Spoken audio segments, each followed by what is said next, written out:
کہاں جاؤں؟ دنیا میں 1 انچ نہیں ہے، کوئی ملک نہیں ہے جہاں اے اللہ تیرا دین قائم ہو، جائیں تو کہاں جائیں؟ دیکھیے ہماری بندگی جزوی ہے، نمازیں ہم پڑھ رہے ہیں، روزے ہم رکھ رہے ہیں، مسجدیں عالی شان بنائی ہیں، مدرسے بھی بہت بڑے بڑے بن گئے ہیں، واقعتاً اس میں کوئی شک نہیں، لیکن سوال یہ ہے کہ اوپر جو چھت ہے وہ تو کافرانہ ہے، قانون تو اللہ کا نہیں ہے، کتاب و سنت کے احکام تو نافذ نہیں ہے۔ ہاں نماز ہے، روزہ ہے، حج ہے، زکوٰۃ ہے، تو نماز اور روزہ تو ہندوستان میں بھی ہو رہا ہے۔ تو چند ایک مسجدیں ہیں جنہیں وہ تاریخی اعتبار سے کہتے ہیں کہ یہ ہمارے مندر ہوتے تھے جنہیں مسجد بنایا گیا، ورنہ وہاں پر ہزاروں لاکھوں مسجدیں ہیں، آباد ہیں، لوگ نمازیں پڑھتے ہیں، کوئی روکتا ہے انہیں؟ ہم نے یہ ملک بنایا تھا کہ یہاں اسلام کا نظام قائم کریں گے۔ نماز تو آپ امریکہ میں جا کر پڑھیے، امریکہ کو کوئی اعتراض ہی نہیں، لیکن تم کہو کہ اسلام کا نظام ہم قائم کریں گے، نہیں کرنے دیں گے تمہیں کبھی بھی۔ تم چاہو کہ تم اسلام کا معاشی نظام قائم کرو، کبھی اجازت نہیں دیں گے۔ تم چاہو کہ اسلام کی معاشرتی اقدار کو تم قائم کرو، کبھی نہیں کرنے دیں گے۔ یہ ہے اس وقت جو ہمارے ساتھ پیش آ رہا ہے معاملہ، پورا مغرب اس پر اڑا ہوا ہے، اسلامی نظام کہیں نہیں آنے دے۔ ہاں نمازیں پڑھو، ہمیں کوئی اعتراض نہیں، روزے رکھو، تم روزے 30 کی بجائے 100 رکھو، ہمارا کیا لیتے ہو؟ تو اب ہم جو کفر کے تحت زندگی گزار رہے ہیں اور اس اعتبار سے اللہ کی نگاہ میں ہم کافر ہیں، لیکن سوال یہ ہے کہ جائیں تو کہاں جائیں، کریں تو کیا کریں؟ نظام کفر کا ہے، قرآن کہتا ہے وَمَن لَّمْ يَحْكُم بِمَا أَنزَلَ اللَّهُ فَأُولَٰئِكَ هُمُ الْكَافِرُونَ۔ جو لوگ قرآن کی، اللہ کی اتاری ہوئی شریعت کے مطابق فیصلے نہیں کرتے، وہی تو کافر ہے۔ اور کافر کسے کہتے ہیں؟ اقبال نے کہا نا، بتوں سے تجھ کو امید ہے، خدا سے نو امیدی، مجھے بتا تو صحیح اور کافری کیا ہے؟ تمہاری ساری امیدیں امریکہ کے ساتھ وابستہ ہیں، وہ مسئلہ طے کرا دے، وہ یہ کرا دے، وہ کرا دے، وہ معاملہ ہمارا، وہی تو سب سے بڑا چور وہی ہے، سب سے بڑا ڈاکو وہی ہے، سب سے بڑا اسلام کا مخالف وہی ہے، اور اسی کے پاس ہم جاتے ہیں۔ قرآن کا فتویٰ تو یہ کہ تم کافر ہو۔ ہاں انفرادی طور پر تم مسلمان ہو، اجتماعی طور پر قومی سطح پر تم کافر ہو۔ وَمَن لَّمْ يَحْكُم بِمَا أَنزَلَ اللَّهُ فَأُولَٰئِكَ هُمُ الْكَافِرُونَ۔ یہ چھٹا رکوع ہے سورہ مائدہ کا، اور پھر فرمایا وَمَن لَّمْ يَحْكُم بِمَا أَنزَلَ اللَّهُ فَأُولَٰئِكَ هُمُ الظَّالِمُونَ۔ جو اللہ کے اتارے ہوئے قانون کے مطابق فیصلے نہیں کرتے وہی تو مشرک ہے۔ اللہ کے حکم کو چھوڑ کے کسی اور کے حکم پر فیصلہ کر رہے ہو، اس سے بڑا شرک کیا ہوگا؟ اور تیسری مرتبہ فرمایا وَمَن لَّمْ يَحْكُم بِمَا أَنزَلَ اللَّهُ فَأُولَٰئِكَ هُمُ الْفَاسِقُونَ۔ وہی تو فاسق ہیں، فاجر ہیں، وہی تو سرکش ہیں، وہی تو باغی ہیں، وہی تو غدار ہیں اللہ کے، جو اللہ کی شریعت کے مطابق فیصلے نہیں کرتے۔ اب ان 3 آیتوں کی روح سے سمجھ لیجئے ہم کہاں کھڑے ہیں، کیا کر رہے ہیں۔ دیکھیے میں آپ کو ایک مثال دیتا ہوں، ہماری آبادی کا میں سمجھتا ہوں اکثریت تو وہ ہے جو نماز روزے کی بھی پابند نہیں ہے۔ ان چیزوں کا چرچا شہروں میں زیادہ، دیہات میں بہت کم رہ گیا، بہت کم، بہت کم، اور ہماری 70% آبادی دیہات کے اندر۔ اچھا جو نمازیں پڑھتے روزے رکھتے ہیں، خاص طور پر شہروں کے کاروباری لوگ، وہ بلیک مارکیٹنگ بھی کرتے ہیں، وہ حسابات بھی غلط دیتے ہیں، جھوٹ بولتے ہیں، جھوٹ یا حلف اٹھاتے ہیں کہ یہ حساب ہم حلفیہ میں کہہ رہا ہوں یہ حساب صحیح ہے، جبکہ حساب غلط ہے۔ سودی کاروبار کرتے ہیں، اپنے کاروبار کو بڑھانے کے لیے سود کا قرضہ لیا ہے، سودی قرضہ لیا بینک سے، اپنی بلڈنگ بنانے کے لیے بہت بڑی قرضہ لیا ہے بینک سے، تو ان کی عبادت کیا ہوئی؟ وہ اس آیت کے ذیل میں آ گئے کہ نہیں؟ افتؤمنون ببعض الکتاب وتکفرون ببعض فما جزاء من يفعل ذلك منكم الا خزي في الحياة الدنيا ويوم القيامة يردون الى اشد العذاب وما الله بغافل عما تعملون۔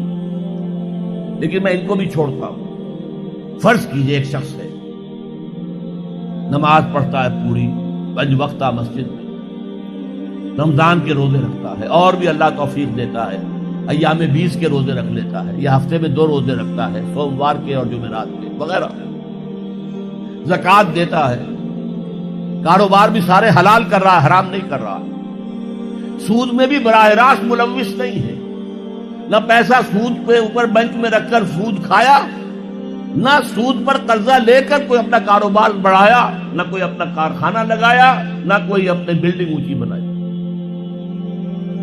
پردہ بھی اس نے اپنے گھر میں بالکل شرعی نافذ کر دیا۔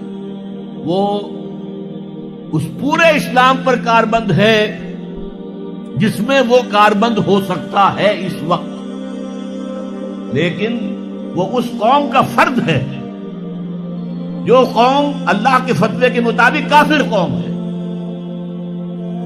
جو اللہ کے فتوے کے مطابق مشرک قوم ہے، جو اللہ کے فیصلے کے مطابق فاسق و فاجر قوم ہے۔ قوم کے فرد تو ہم اسی کے ہیں۔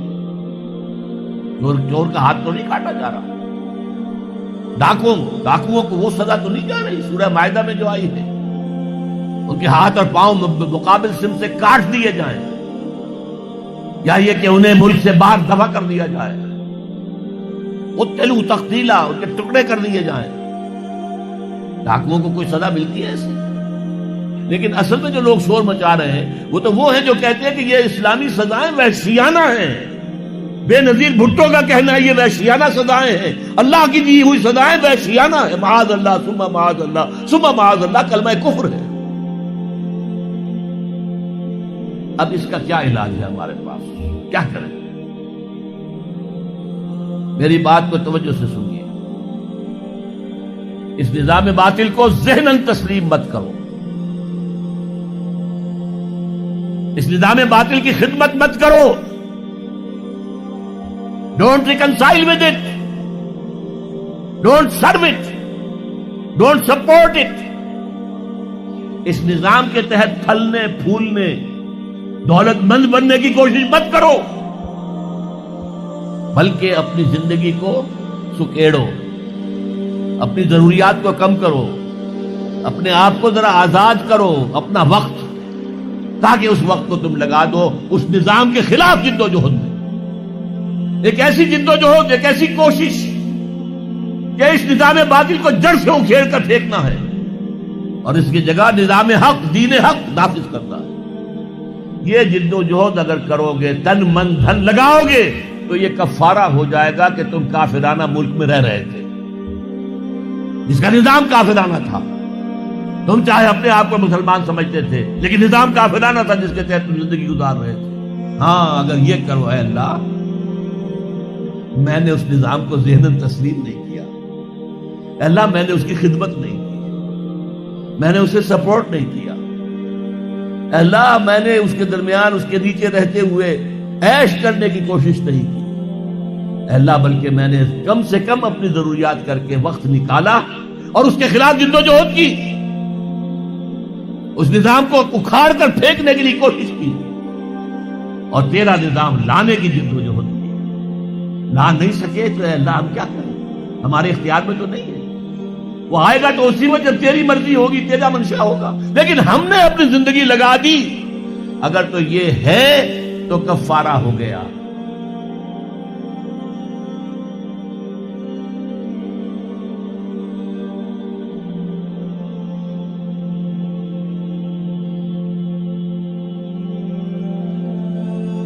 پہلا رب نو یار دا شوق ہویا،